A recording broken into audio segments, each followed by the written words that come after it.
আলোচনার আগে বলে রাখি, আমি বিজ্ঞানী নই, বিজ্ঞানকে অনুসরণ করি।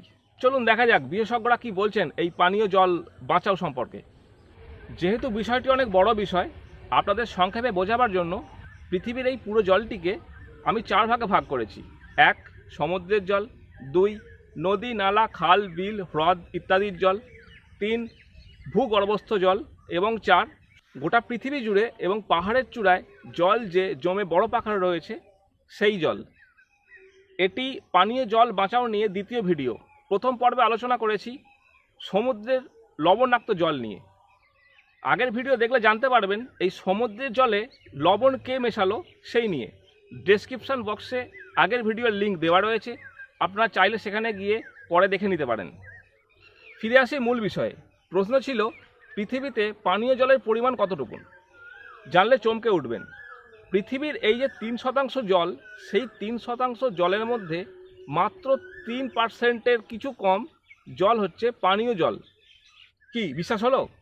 চলুন দেখি বিশেষজ্ঞরা আরও কি বলছেন। পৃথিবীর মোট 3% জল হলো মিষ্টি জল বা পানীয় জল। এই 3% জলের মধ্যে 68% জল বরফ আকারে গোটা পৃথিবী জুড়ে ছড়িয়ে রয়েছে, যা আমাদের হাতের বাইরে। বাকি যে 32% জল রয়েছে, সেই 32% জলের মধ্যে 30% হলো ভূগর্ভস্থ জল এবং বাকিটা হলো নদী, নালা, হ্রদ, খাল, বিল ইত্যাদিতে জমে থাকা জল। অর্থাৎ আমরা যেখান থেকে খুব সহজেই পানীয় জল পাই তার পরিমাণ হলো 1%-রও কম। পৃথিবীর সৃষ্টির প্রথম দিন থেকে আজ পর্যন্ত আমরা প্রায় 60% ভূগর্ভস্থ জল খরচ করে ফেলেছি। সেই হিসাবে দেখতে গেলে বর্তমানে আমাদের পানীয় জলের পরিমাণ রয়েছে মাত্র 0.40%। আর এই কারণেই আমরা পরিবেশ কর্মীরা সারা বছর ধরে পানীয় জল বাঁচাও, পানীয় জল বাঁচাও বলে চিৎকার করে চলেছি। লবণ জল যেমন পরিবেশের ভারসাম্য রক্ষা করে, মিষ্টি জল বা পানীয় জল আমরা যেটাকে বলছি, সেই পানীয় জল আমাদের মানব জাতি সহ এমন অনেক বন্য প্রাণকে তৃষ্ণা মিটিয়ে বাঁচিয়ে রেখেছে। তাই তো জলের অপর নাম জীবন। আপনাকে আমাকে এটা ভাবতে হবে যে পৃথিবীতে নতুন করে পানীয় জল নিয়ে আসা সম্ভব নয় বা কৃত্রিমভাবে পানীয় জল তৈরি করা সম্ভব নয়। সমুদ্রের জলকে পানীয় জলে রূপান্তরিত করা যায় কি না সেটা বিশেষজ্ঞদের উপর ছেড়ে দিন। যদি সম্ভব হয়েও থাকে তাহলে যে পরিমাণ খরচ দাঁড়াবে সেই খরচ বহন করে পানীয় জলের সমস্যা মেটানো কি আমাদের পক্ষে সম্ভব, এটাও ভাবতে হবে। সুতরাং বেঁচে থাকতে গেলে যে পরিমাণ পানীয় জলের দরকার সেটা এখান থেকেই মেটাতে হবে।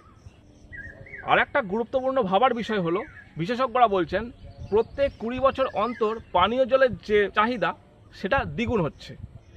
বিশেষজ্ঞদের একটা বড় অংশ অনেক আগেই সতর্কবার্তা দিয়েছিলেন যে ভারতবর্ষের সামনে পানীয় জলের একটা গভীর সংকট দেখা দিতে চলেছে। কলকাতা, দিল্লি সহ এমন বড় 30টি শহর জল সংকটের মুখে পড়তে চলেছে। রাজস্থানে গরমকালে জল পাওয়া যায় না, এটা আমরা সবাই জানি, কিন্তু বেশ কয়েক বছর ধরে দেখা যাচ্ছে চেন্নাই, মহারাষ্ট্র, গুরুগ্রাম, পশ্চিমবঙ্গ সহ এমন অনেক বড় রাজ্য আছে যেখানকার মানুষ জলকষ্টে ভুগছেন। এমন অনেক গ্রাম রয়েছে যেখানকার মানুষকে 1 বোতল জলের জন্য ঘন্টার পর ঘন্টা হাঁটতে হয়। পশ্চিমবঙ্গেও এই জলের অভাবের জায়গাটা বা এলাকাটা দিন দিন বাড়ছে। আগামী কয়েক বছরের মধ্যেই হয়তো আমাদেরও এমন অবস্থা আসতে চলেছে।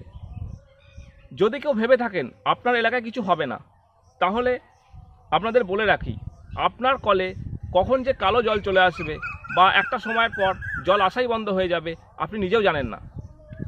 একটু মনে করার চেষ্টা করুন, 10 বছর আগে আপনি যে কলের জল পান করতেন আজকে কি সেই কলের জল পান করার যোগ্য?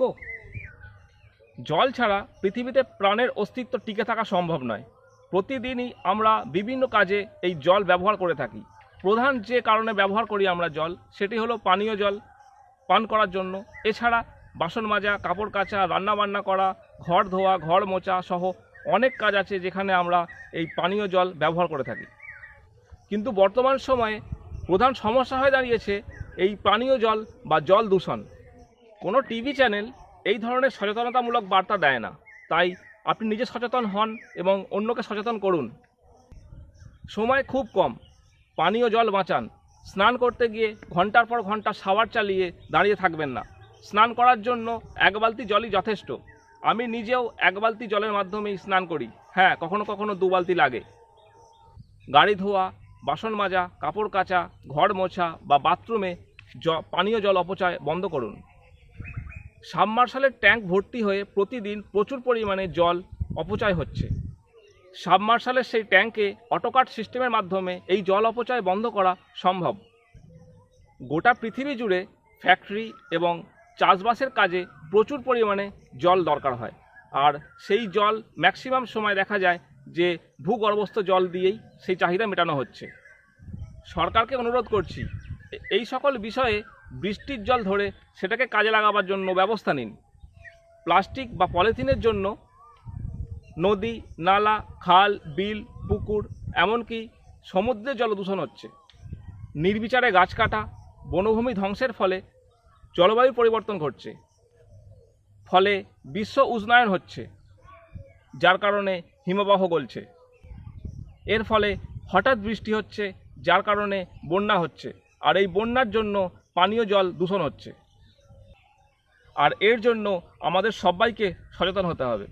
চাষবাসে রাসায়নিকের পরিমাণ কমাতে হবে, কারণ সেখান থেকেও একটা বড় অংশের জল দূষণ হচ্ছে। যতটা পারবেন পুকুর পরিষ্কার রাখুন এবং বৃষ্টির জল ধরে রেখে সেটাকে ব্যবহার করার চেষ্টা করুন। আপনি হয়তো জানেন না, আজও 100 কোটি মানুষ বিশুদ্ধ পানীয় জল থেকে বঞ্চিত। 1 ফোঁটা পানীয় জলের জন্য আগামীতে যেন পস্তাতে না হয়, সেই কারণেই এত কথা বলা। মনে রাখবেন, মাটির নিচে থেকে একবার পানীয় জল উপরে উঠে এলে তাকে আর মাটির নিচে পাঠানো কখনোই সম্ভব নয়। তাই হাত জোর করে সকলকে অনুরোধ করছি, পানীয় জল বাঁচান, ভূগর্ভস্থ জল বাঁচান, পরবর্তী প্রজন্মকে বাঁচান। যে সকল কাজে পানীয় জল অপচয় বন্ধ করা সম্ভব, গাড়ি ধোয়া, স্নান করা, কাপড় কাচা, বাসন মাজা, বাথরুমে জল ব্যবহার করা, গাছের বাগানে জল দেওয়া, সাবমার্শালে জল তোলা সহ ইত্যাদি এমন অনেক কাজ রয়েছে যেগুলো আমরা প্রতিদিনই করে থাকি, এবং এইটুকু পানীয় জল অপচয় বন্ধ করার ক্ষমতা আমাদের প্রত্যেকের হাতেই রয়েছে। চলুন শুরুটা নিজের ঘর থেকেই করি। মনে রাখবেন, 1 ফোঁটা বিশুদ্ধ পানীয় জলও কিন্তু ভীষণভাবে গুরুত্বপূর্ণ। যদি মনে হয় এই ভিডিওটা আরও মানুষের কাছে পাঠানোর প্রয়োজন আছে, তাহলে ভিডিওটি আপনার পরিচিতদের শেয়ার করুন। ভিডিওটি ভালো লাগলে লাইক অবশ্যই করবেন এবং আপনার মূল্যবান মতামত কমেন্ট করে অবশ্যই জানাবেন। আশা করি পানীয় জল বাঁচাবেন। সকলে সুস্থ থাকুন এই কামনা করি। ধন্যবাদ।